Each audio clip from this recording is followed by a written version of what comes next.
Blog Talk Radio. Welcome to Voices for Change 2.0, the only podcast that focuses on mental health while mixing in movies, music, books, sports, and pop culture. Here are your hosts, Rebecca and Joe Lombardo.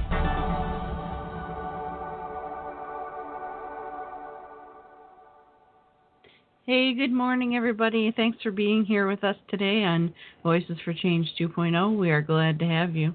Yes, thank you very much for spending your, was it Saturday? It is Saturday. It's usually Saturday when we do the show on it. Yeah. Anyway, thank you for joining us on this lovely Saturday morning in December. I don't know about where you're at, but we actually have snow. We're rather excited about that. Just because we're sick and twisted. But it looks beautiful out, and it's funny, we were watching A Christmas Story last night and commenting at the very end of the movie, the old man and the mom are sitting there. You know, the kids have already opened up their presents and they're sleeping, and they're just sitting there in the dark, and the tree's lit, and there's this beautiful snow falling. And Beck and I looked at each other and said, you know, it'd be really nice if we had snow like that for Christmas. And then we wake up today and we have snow like that. Yeah, we have snow like that now. So a couple weeks early, kind of hoping that it sticks around for Christmas, and after that it can go away till next year. So, one other thing that we're going to bring up really quick before we have our guest join us is, today is December 9th. And for those of us that are nerds, that means that we're only 6 days away from Star Wars: The Last Jedi coming out. Woohoo! And very, very excited about that. I'm looking forward to the movie. It looks really, really good. But it's bittersweet because there's a note of the fact that it's one of the last performances of the late great Carrie Fisher. And our hearts are broken at the thought of her being gone. And that's one reason we're looking forward to seeing the movie, is to see her and all her greatness one more time. Yep, that about sums it up. I'll start crying. I've already got a lump in my throat as it is, so that about sums it up pretty well. Yeah, don't cry, baby. It'll be okay. So, your turn. Oh, okay. I know I'm not shutting up this morning. Yeah, so. I thought you were going somewhere with that. Yeah, no, the only place I was going was to get you going. Okay. Well, I'm excited about our guest this morning. I am too. Over the last year or so, I've gotten to know her pretty well, and she's always there for others even when she's struggling with her own symptoms of PTSD and depression. She's a wonderful, wonderful person, and her friendship has gotten me through some tough times. So she's a talented writer and mental health advocate. So please welcome to the show, Davina Lytle. Hi, guys. Thank you for that amazing intro.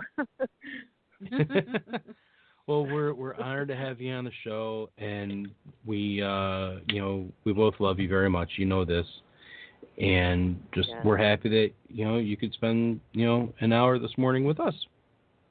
Yes, I'm really happy to be here as well. I love you guys, too. You were one of the first people to follow me when I first started the journey to create a platform. And, I love you guys.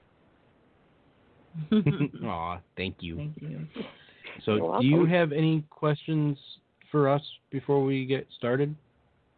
Not really. The only thing that I want to say before I start is to remind everybody that this conversation could be triggering for me. And if you know anything about PTSD and mental illness, when we get triggered, we go into fight or flight mode, and the thinking side of our brain shuts down. So I tend to lose track of where I am. So I'm going to count on you guys to help me out if I lose my way, if that's okay. Okay. No problem. We will do our best to do our best. I think somebody needs to go back to bed. Somebody does need to go back to bed, and it's not either of the ladies on this line, nor is it our producer. So I think we all know who we're talking about. All right. Well, let's just jump right into the questions here. Yep. So, Madame, when were you first diagnosed with PTSD? I was first diagnosed with PTSD back in 2005. I've had it for most of my life, and I really thought that I was okay and that there was nothing wrong with me. But when I got diagnosed, my daughters chimed in and said, Mom, like, we could never come into you when we were having a bad dream at night. I've always been hypervigilant, but I just thought that, it was just, I don't know. I don't know what I thought. But, yeah, I was diagnosed after I got held up, and then I kind of spiraled out of control after that. Okay. Were you able to find adequate care, or was it a struggle to find someone to believe your story? It wasn't a struggle to find anybody to believe my story, but trying to find adequate care. There's not a lot out there when it comes to treatments for PTSD. I tried cognitive behavioral therapy. I did that for a year, and honestly, I feel like it made me worse. And there are studies now that say that it can make PTSD worse. I have tried trauma incident reduction therapy, and I found that has kind of helped, but it's really hard. They decided that I reached my maximum recovery, and that's the workman's compensation, and they just cut me loose. So there's no help, there's no funding, and as you know, if you're on disability, therapists are between $125 and $175 an hour here in Canada, and when you're on disability, you just can't afford it. So I've just been kind of counting on my social media family. I do a lot of research online, and there's so much great information that comes through social media on mental illness, and I just have been reading it and trying to do the best with myself. Wow. That's tough when you're kind of stuck at that point where you know that you're not where you need to be, but you've got the so-called authority saying, "No, you're good. We're cutting you off here." Yeah. We're sorry that you had to go through that. That's sure. Terrible. Mm-hmm. It so is. Are you? Sorry, Becca. Go ahead. No, go ahead. No, you go ahead. No, you go ahead. I was just going to. Okay, and the reason why I said go ahead is because I lost my train of. What was the question again? Sorry. No, we're just talking about how difficult it is when you're not where you're supposed to be, but you've got all these people that are, quote unquote, in charge, saying that you're good. Are you still getting care right now? Do you have someone that you can rely on? No, actually, I don't. I don't. I can't afford it. And I'm just kind of suffering in silence, I guess. I'm just counting on treading water. The research. Yeah, because what else is there to do, right? Right. If you don't have the money, then, and there was, I did see a person through my family doctor, and they're free. But the last visit she said that she felt sorry for me. She knew me prior to my holdup, because I'd been in there with my kids. So she kind of knew me. And she said she felt sorry for me. And you don't need people feeling sorry for you when you have a mental illness. You need people to advocate for you. Right. Mm-hmm. Exactly. And that's the hard thing. Is not everybody has that. When before Beck and I got together, she was kind of on her own with dealing with doctors and her own treatment.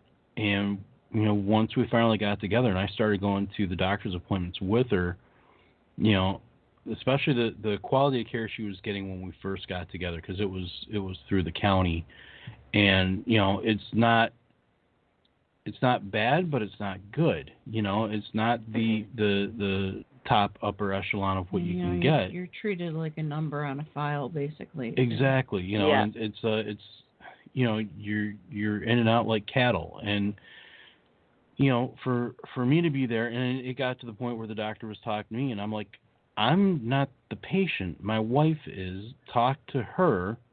I'm just here to back her up.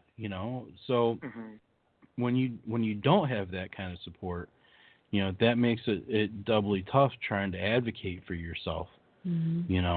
So and that I feel for you on that, because it is. I've seen it. It's not easy. And don't ever let anybody tell you that you're not tough for handling what you have to handle, because you're one of the toughest chicks around.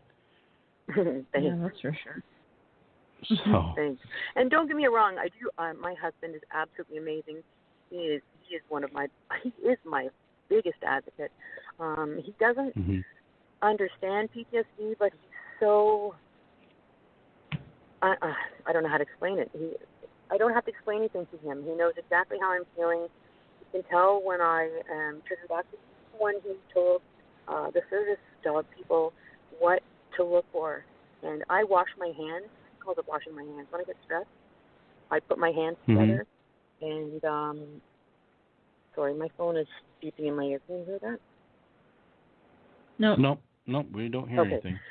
So I wash my hands when I get anxious, and the dog has been trained to nudge me and get me out of that. But he's the person. He knows exactly how I'm feeling. He can tell by the tension in my face. He can tell by the fact that I wash my hands or whatever. So he'll come and give me a hug, and yeah, it's pretty amazing to have somebody like that on your side. As you know, Becca, eh? Yeah. Yeah, I do know that very well, and it's I'm very grateful. Is all I can say. Yeah, it's when you love somebody and they're going through, what you go through and what Rebecca goes through, you step up, and you show that person, if you really love them, you're going to do what you can to make it, easier on them, to help them to cope, to get through this life a little easier. Not necessarily make it go away or fix things. Just, be there by the person's side. Exactly. And I'll ask her, and she said this before. I'll ask her when she's going through a depressive state or something. I'll say, is there anything that I can do to make it better? And a lot of the time there isn't, but just the fact that I'm asking, and if there is, she'll tell me, she'll say, well, can you give me a hug, or whatever it might be. That little thing in that moment, I know, helps her feel better. And, without question, I'll do it. So. Yeah, definitely.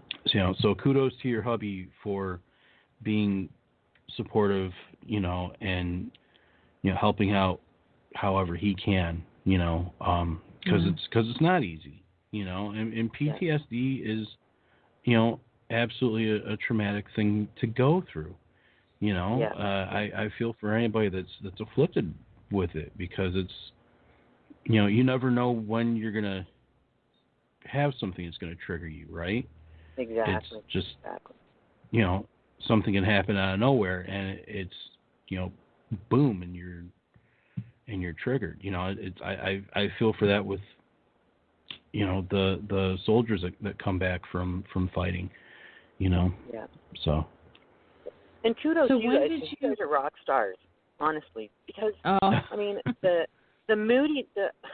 especially with PTSD, like I can be okay, and then I get triggered, and my mood just changes. And I honestly, I don't know that I could live with somebody like me.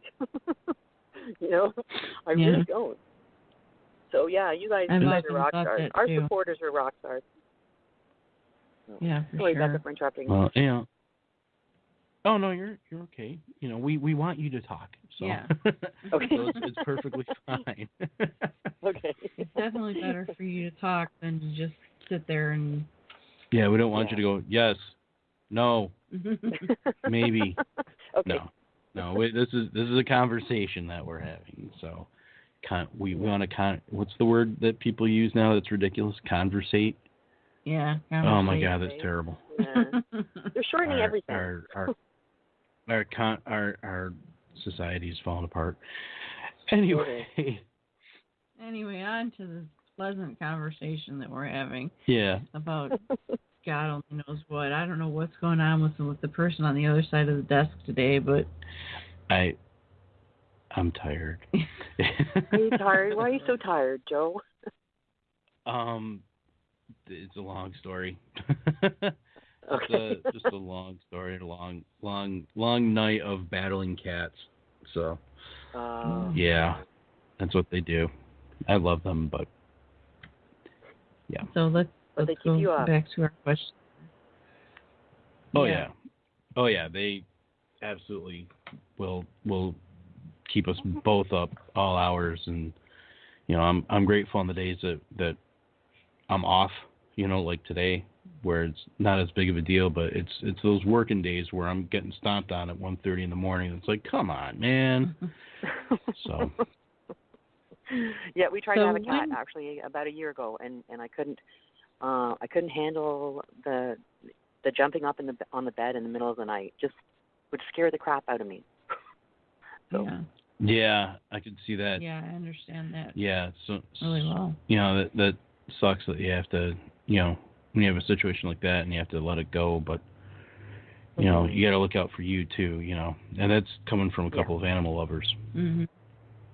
Yeah. So Davina, yeah, when did you decide to come forward with your story? Was your blog the first time you ever talked about it? Yes, it was. So I decided that I was going to write a book about my life and the PTSD, surviving with the PTSD. And when I spoke to an editor, she told me that I needed to create a platform. And prior to that, I didn't even have a picture of my face on Facebook or social. I didn't even have a Twitter account. So that was really, really tense. That was in August of 2015, and I wrote my first blog. I have a very good friend who's a photographer and videographer, and he found out what I was doing and offered to do my picture, my cover for my book, as well as a video explaining about why I was speaking up. And then I don't know, I got out there. And honestly, cool. I've never looked back. My Twitter family, I call you guys my Twitter family. We are so supportive of one another. I can be having a really, really crappy day, and all I have to do is just throw it out there. And the next thing I know, I've got all kinds of people coming to my aid. We help each other, and I'm so glad that I did come out and start talking about it. But yeah, that was the first time that I started talking about my story. And honestly, my family of origin is not very happy about it. And I wrote a memoir, but I've been advised not to publish it until after they pass, because it's going to be really hard to prove my abuse in a court of law this many years later, right? And honestly, I feel like when I got held up, the police said that the guy didn't have a gun registered to his name, therefore he didn't have one, and he didn't directly threaten me, so I couldn't charge him, which that doesn't make any sense at all to me. No. So I don't trust in the judicial system, so I'm shelving the book, and I started the Survivor's Guide, which I originally had talked about, and I hope to have it out sometime next year. So. Okay, that's good that you're getting that out there, and you know I feel badly that you have to shelve your memoir, but you know by the same token, I don't blame you when you're getting the advice of you know having to shelve it until certain members of your family are no longer with us, it can be tough. The way the laws are written. I don't understand the one with you being held up. The majority of violent crime like that, they don't own their guns. They're stolen guns. There's exactly. That makes really, no sense who's to me. Who's going to use a gun that's registered, right? I mean. Exactly. Yeah. That's half the argument down here in the States with the NRA. Is that it's not the legal gun owners that buy the guns and that are licensed to carry the guns. It's the criminals that break into homes and steal the guns, or buy them on the black market or whatever. They're the ones using them. So that doesn't. That's a really. That makes no sense. Yeah. That just makes no sense. It doesn't. Yeah, it doesn't at all. So yeah, and that's the thing that really Davina, got me in the beginning was that I became a caged animal. Like for the first 2 years after I got held up, I was afraid to leave my house. The only time I left was when the workman's compensation, they would book appointments for me. They'd pick me up by a taxi and take me to the appointments, and then I would come home. And I feel like I was the one who was treated like the criminal. I was unable to leave my house. I was so terrified of the outside world that here's this guy roaming around free. Yeah. It doesn't make sense. Yeah, that's not right. That's absolutely not right. No, it's not. So we are a little bit into the show now, so we've got to take our first break. Mm-hmm. Okay. Check out David Hernandez and his song "Beautiful."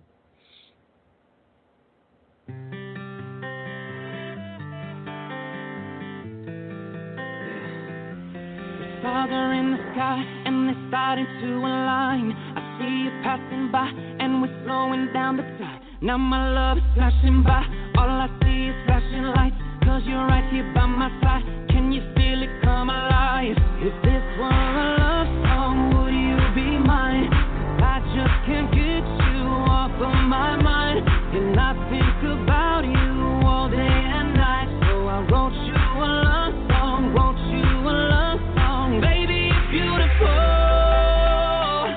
I think you're beautiful. So damn incredible, so unforgettable. Yeah, I think you're beautiful. Baby, you're beautiful. I think you're beautiful. So damn incredible, so unforgettable. Yeah, I think you're beautiful. From the moment that we touched, no, nothing could stop the rush. You always pick me up, pick me up, pick me up. Now I'm feeling so much love, and I just can't get enough. Come on, lift me up, lift me up, lift me up. If this were a love song, would you be mine? I just can't get you off of my mind, and I think about you all day and night. So I wrote you a love song, wrote you a love song. Baby, you're beautiful. I think you're beautiful. So damn incredible, so unforgettable. Yeah, I think you're beautiful. So tonight, it's just you and I. We're on fire, no one burns it brighter. So damn incredible, so unforgettable. Yeah, I think you're beautiful.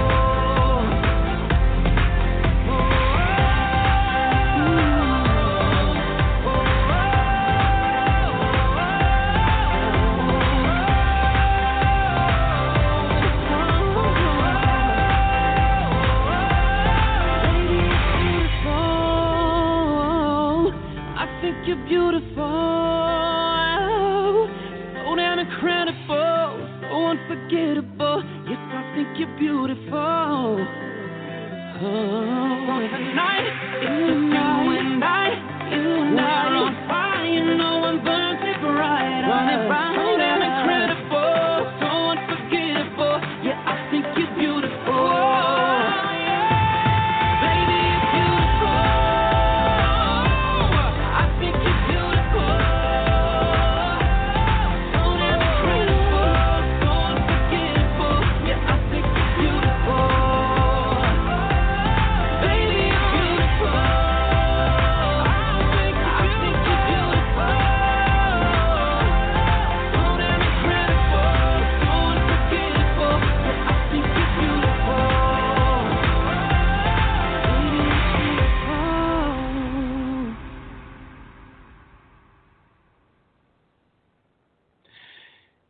welcome back to Voices for Change 2.0. I'm Joe. The lady sitting next to me is Rebecca, and if you're just tuning in, we are currently talking to the wonderful and talented Miss Davina Lytle. Yay! Thank you. That's my radio guy. You guys are awesome. So what's that, Joe? Before we went to our first break, we were talking a little bit about your blog. Where can people find that? Under www.davinalytle.com. And yeah, I blog. Mm-hmm. I post articles I find that are important, like the TIR therapy. I have information about that on there. And I try and blog weekly. I think I hit 100 blogs a couple months ago.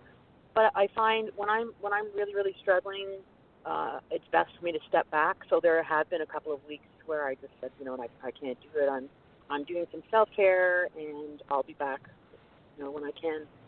But I find that the writing really, really helps get the crap out of my head. You know what I mean? Like, as you know, Becca, when you're writing, you're really, really thinking about it a lot. I probably spend about 4 hours writing a blog and editing it. So, yeah, it really helps me to deal with the illness. Mhm. That's why I started my blog initially. Was just for me to cope, to cope and to kind of purge my brain, and it just grew into something much bigger. But yeah, that's what I think we all are writing for, is to, raise awareness and get it out. And not only that, but help yourself. Absolutely. Yeah, that's the. And I found, the first time, I think it was my first blog. I actually had somebody that knew me on Facebook through a friend, and they reached out and said that I saved their life. They were very close to suicide, and that made me even want to get out there more. That if I could help other people, because I've gone through so much in my life. If I didn't talk about it, then it would be like I'd gone through all that for nothing. So sharing my story with other people and helping other people, and it's very helpful for myself as well. It really is. Talking about it and advocating for mental illness is incredibly helpful for the people that have it. Mm-hmm. Yeah. That's the one thing that we've found, and that's actually why we do the show too. Is because we'll like, if I'm out and about and I'm talking about our podcast, I'll get, well, you make any money doing that or blah blah blah, and it's like, no, money has no factor in this. We don't make a dime doing this. This is strictly us trying to help other people that are in the same boat as us. We're all one community, we're all one family, and we all have to stick together. And when those of us that are afflicted are stronger, it's our duty to help those of us that are weaker, and that can shift by the day. One day I might be stronger, and the next day I might be weaker, and I need somebody to help me, so we're all in this together, so the fact that you recognize that too in your writing, and that you are helping people, I mean, that's what we're here for. That's the biggest thing, and it's more helpful, I think, than anything, is having that, knowing that you got backup. Yeah, absolutely. And this past week, I know, Becca, you suffer with Christmas holidays as well, like, because your parents are gone. I suffer because my parents are still alive, and I don't have that. I don't know. I just feel lost when it comes to this time of year, and it's almost like as soon as December 1st hit and the Christmas music started playing, and I cried this whole past week, and I let people know on Twitter what was going on, because I was struggling, and I needed people to reach out to me, and the outpouring of care was just absolutely incredible, and I was able to get through it and have a much better day on Friday, so yesterday. Yeah, yesterday was the first day that I didn't cry. So. Well, that's yeah, good. It's hard. It's so hard, and I understand where you're coming from more than maybe you think I do, because, you know, I am sort of cut off from the rest of my family. You know, and with my parents being gone, and then, I mean, we used to have a house full of people at the holidays. Yeah. You know, we'd have 20 people crammed into my parents' house, and, you know, wives and kids, and, you know, they're playing video games on the TV, and, you know, just all kinds of stuff. And everything kind of went to hell after my mom died. You know, I tried for several years to keep everything going, you know. And it went unappreciated. Yeah, it was very much unappreciated. There was actually a point where we looked at each other and we said, "Why are we trying so hard?" You know, and, you know, now with Beck's dad being gone, you know, I knew going in this was going to be a tough holiday, but I looked at her and I said, whatever you want to do to make this as happy of a holiday as possible, we will do. She says to me, can we get a white tree? Absolutely, we can get a white tree. And we got a white tree. It looks beautiful, by the way. Thank you. Yeah, and it's You're funny because welcome. I fought her for 16 years on getting one, and they got the thing up, and I'm like, my God, that thing's gorgeous. You know? Yeah, it turned out really good. Yeah, you know, so she wanted that, and we talked about putting lights in the windows, so we put lights in the windows, and everything that, you know, we decided we're going to take ownership, and that's a big thing with when you have, you know, the holidays especially, and, you know, you don't have the family dynamic that maybe you once did, you know, you take ownership of it and you make it your own, and you decorate the way you want, and you celebrate the way you want, and you see the people you want to see, or you don't see anybody, and you tell yourself it's okay, you know. And, you know, I know we were both kind of worried going into the holiday, and, you know, again, Beck looked at me last night and said, you know, I think I'm okay with where I'm at with this, because, you know, I've let go now, you know. And so, so this is now our Christmas, you know, and it was our Thanksgiving, you know. And, I'm finding, you know, this these year, are these. sorry. No, go ahead, please. You're finding I'm this finding this year much harder because last year my oldest daughter, who had a very, very close relationship with my family of origin, her and I didn't have a relationship at all, because they had told her that I had Munchausen's disease and that everything that came out of my mouth was a lie. My kids had been told that I never wanted to have children, that I just didn't want them.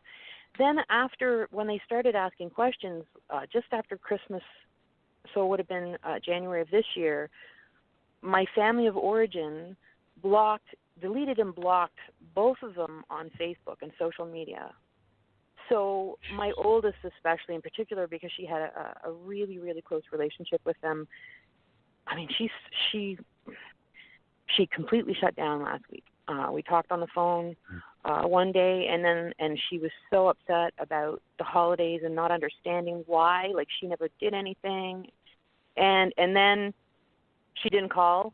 She doesn't pick up the phone. She doesn't text. She doesn't do anything. So there was like 3 or 4 days there where I had no contact with her, and she has tried to die by suicide when she was in her teens, and I think that's one of the things that made it so hard for me too this past week, was not being able to contact her. But it's so hard because we're all trying to make new traditions, and it's just hard for them to understand. You know, why? What did they do? Right? They ask questions. Exactly. And so yeah, I haven't. The tree is up. It's not decorated. I used to be so into Christmas. Like, it would look like Santa barfed all over my house because I had stuff everywhere, but I'm having so much trouble getting into it this year, you know? So yeah, it's it's tough. It's tough. Well, you do it on your own time when you want to and if you want to.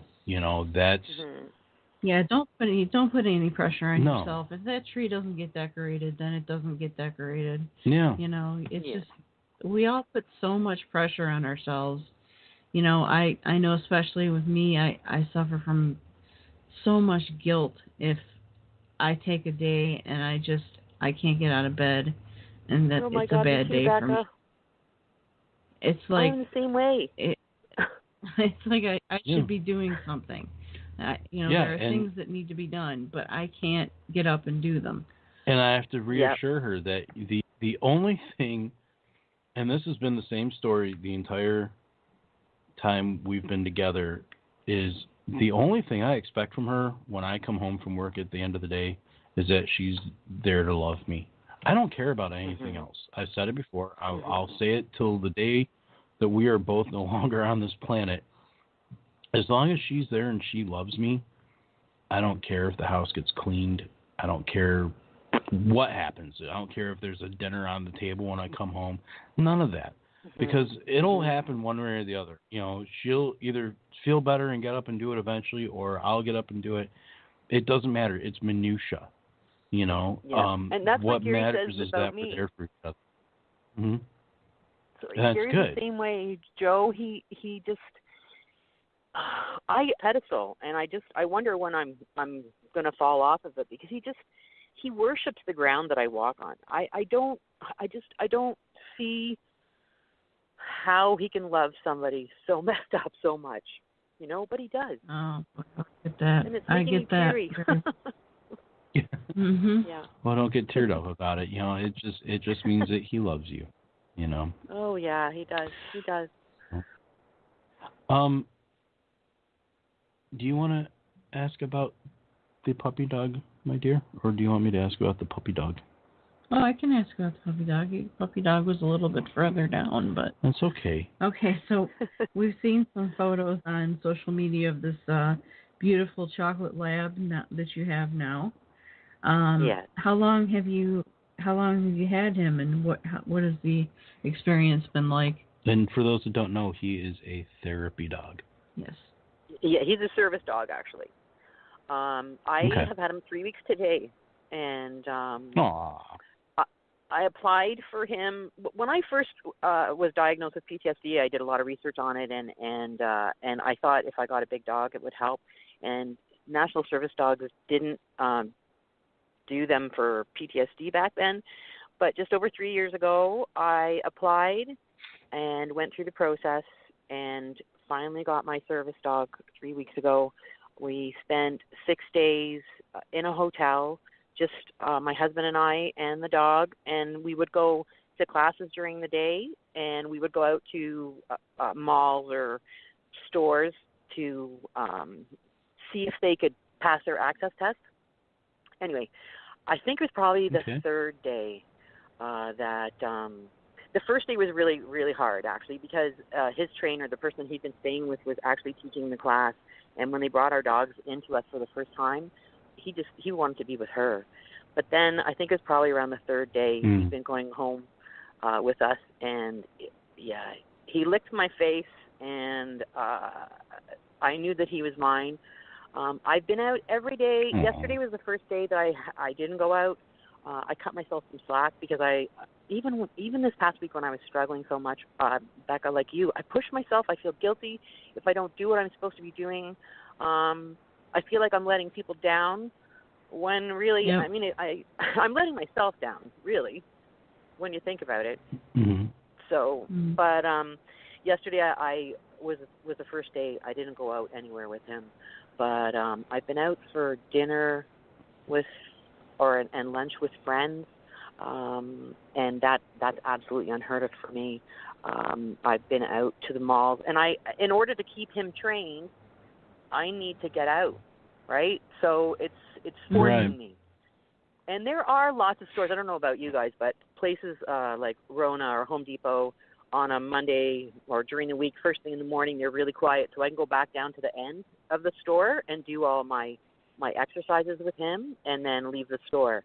So It's been difficult. I don't know if I wrote a blog about it as well, because people are not educated when it comes to service dogs, and I'm finding that it's attracting more attention to me. And I was the kind of person that if I went into a store, it was with my head down. I didn't look up. I didn't want to make eye contact with anybody. So now people are saying, "Oh, what a beautiful boy," and they're asking, "Can they talk to the dog?" And so I'm going to make it part of my job to educate the public. And I started with this blog, and I've offered the service dog place. I would like to do a video as well, so we can put it all over social media so that people understand. Because I know there are people that aren't quite as strong as I am, and even though they have the dog, they can't push past it. And I want to make it so people understand that. Especially with PTSD, it's an invisible illness, and you can't see. And a lot of people think, they ask me, am I training the dog? And sometimes I just say yes. They told us to say that because it takes the attention off of us. But, yeah, I don't want people to approach me. A lot of the time I just want to get in and get out and not talk to anybody. I I gotta say it's not just you.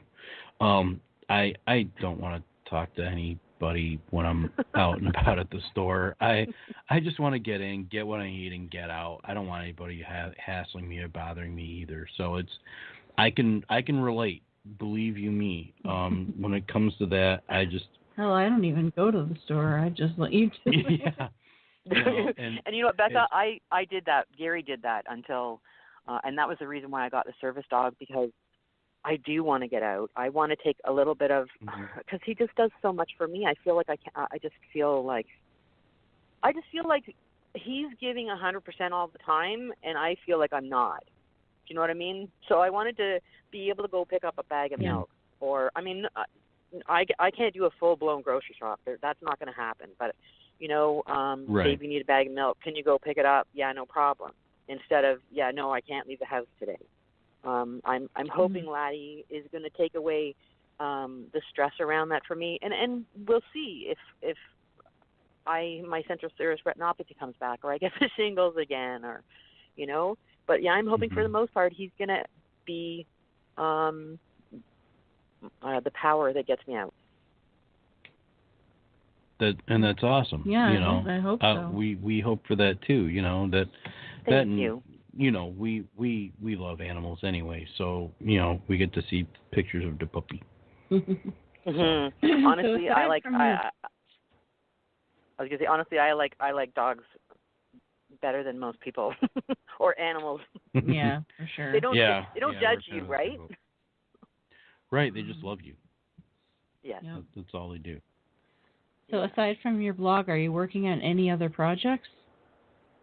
Oh my goodness, yeah. I like you guys. I have people that are saying, like, when are you going to get paid for whatever? But I have people asking me to write articles for them, and I just did the AMA feed. Ask Me Anything.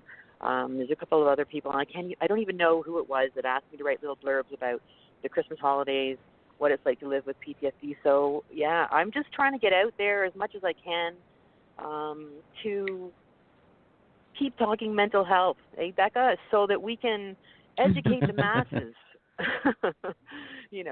That's what my life, that's what it's become about, is just writing for whoever I can, trying to finish my book, and just advocating for mental health, mental illness. So that's great. And that's what we all are trying to do. Hey, Davina, what do you think are the biggest misconceptions about PTSD? That you can get over it. I think that's the biggest one, but mind you, that's mental illness, right? Yeah. I don't know. I mean, that's the thing. People just don't understand the fear, right? And we have really, really good friends of ours. Last year, when my central serous retinopathy was really, really bad, and my eyesight had deteriorated to 20/80, we were invited to a shower or a stag and doe, and we went to that. But then when it came to the wedding, I just couldn't do it. I was losing my sight, and I was told to get my stress under control, and we called and said, sorry, we can't make it. It's going to be too much stress. And they haven't talked to us since. It's been over a year. And I feel bad, but I have to protect myself. You know, I know that it's invisible to you, but I've had diabetes, which I got under control, stress-induced diabetes. This issue with my eye. I've had shingles twice in the last 18 months. I need to take care of myself. And although you can't see the stress, although you can't see the illness that I'm living with, you just need to believe that this is my life. I'm not making this up. This is not a fun life. Trust me, right? Like to live in fear of everything. I mean, I'm even in a house. Gary will come around a corner, and I'm so hypervigilant that I'm like, you know, it's not fun living this way. I do the same thing to Beck, and I feel bad every time. But I could be standing in the kitchen. He could be behind me for 20 minutes, and just because he reaches out and touches my shoulder, I hit the damn ceiling. Yeah, you know, so we both understand what you guys go through with that, you know, and yeah, people seem to think that just because you can't see the affliction, you know, like a broken arm, for example, you know, that, you know, it's something you just get over, you know, throw some dirt on it, walk it off, you know. It's not like that. It's not. You know? Oh my God, I wish it was. You know, don't you? Yeah. I mean, don't you think that I wish that I could live a better life? Like, yeah. I don't know. Like the fact that I'm not working. I feel like I'm not giving back. I'm not holding my own. I am not contributing. Mm-hmm. That's the word. You know, I feel like a lot of the time that I'm just not contributing, and I'm not worthy. You know, and it's you and I are so similar with that. Oh, I know, Becca. Oh my goodness. I see the things that you post. I read your blogs, and yes, we are. I mean, our illnesses are different, but the way that we feel about ourselves is so similar. Yeah. Mm-hmm. Yeah. So, and I'm sorry. Yeah. I'm sorry you feel that way. Hugs, my friend, because it sucks. Right back at you, my friend. Thank you. What advice do you have for anyone that might be newly diagnosed and unsure of what to do next? The biggest thing for me was distancing myself from the people, places, and things that exacerbated my symptoms. You know, I thought suicide all the time. I've had 3 attempts. I have not in the last 2 years.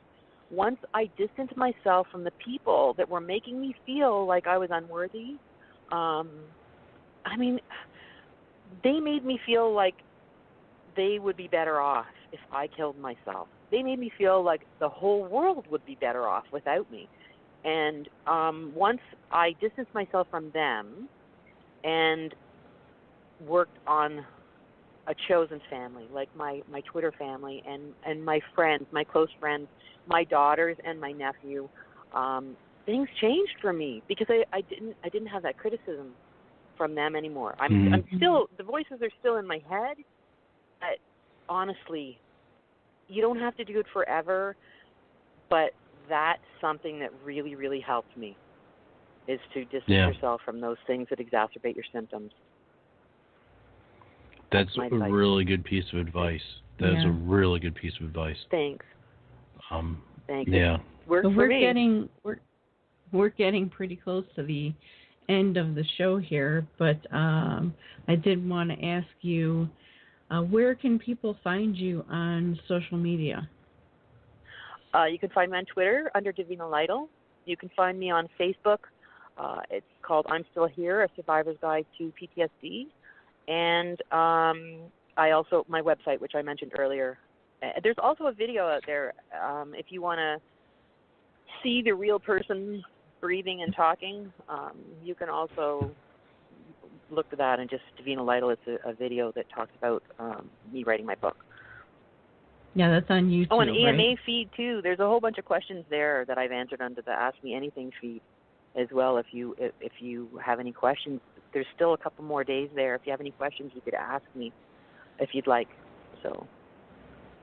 How did that go, by the way? Really good. I was a little panicked in the beginning because I got like 7 questions, and they came the same day that I was supposed to be writing my blog. And this week I was just not in the right place. I mean, I wasn't even sure if I was going to get a blog out this week. So I was really panicked because, of course, all these questions are coming, and I'm thinking I have to do this because I have to succeed at this, because if I fail, then I'm a failure.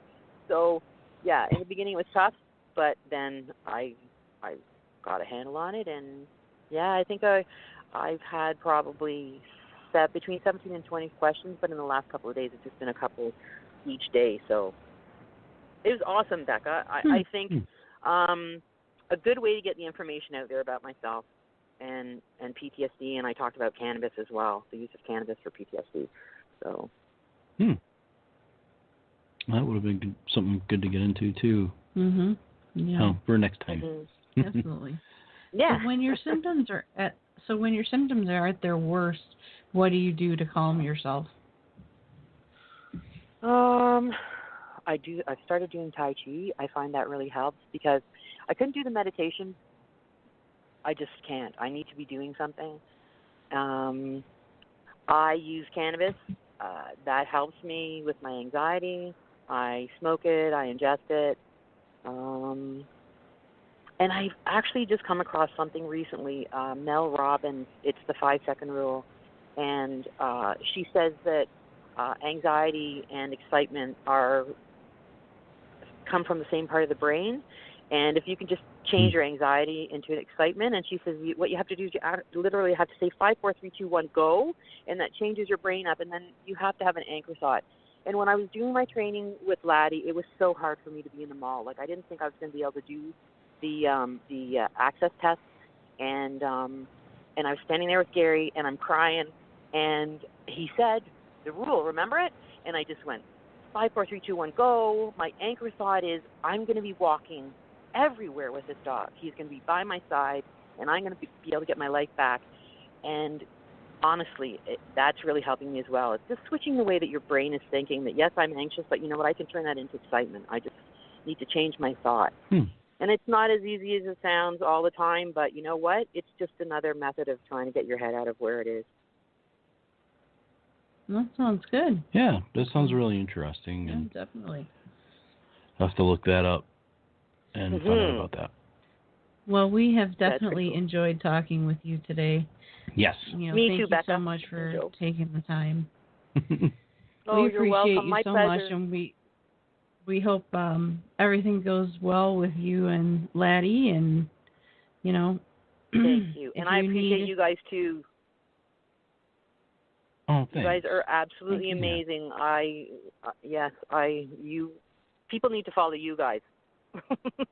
Thank you. Well, we are humbly grateful.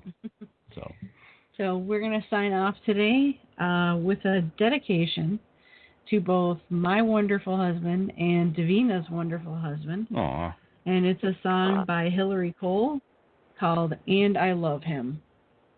Thanks, honey. Thank you.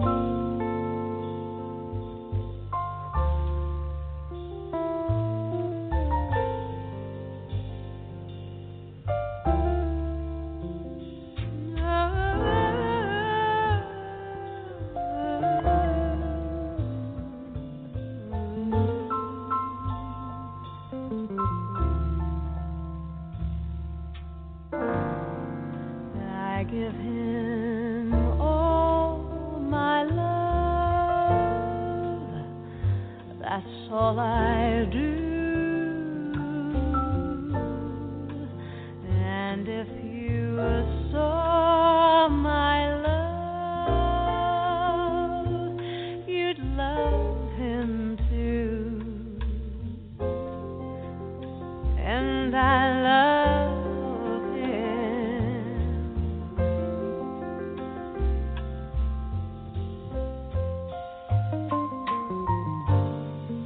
He gives me everything, and tenderly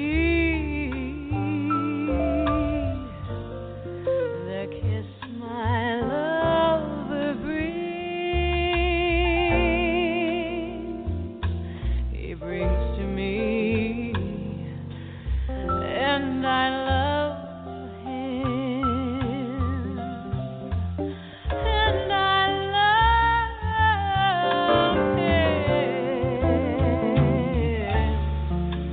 A love like ours will never die, as long as I have you near me. Bright are the stars that shine, dark is the night. I know this love of mine will never die, and I love him, and I love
Don't miss the Mental Health Memoir of the Year, It's Not Your Journey. It's Not Your Journey is the true story of one woman's 20-year battle with mental illness and her recovery from a suicide attempt in 2013. Rebecca Lombardo candidly reveals her real and raw emotions in dealing with depression, bipolar disorder, the loss of her mother and brother, and more. Pick it up today on Amazon.com or visit www.RebeccaLombardo.com for more information. Join us next week as Rebecca and Joe continue to battle the stigma of mental illness. Follow us on Twitter at Voices for Change RJ and on Facebook at Voices for Change 2.0.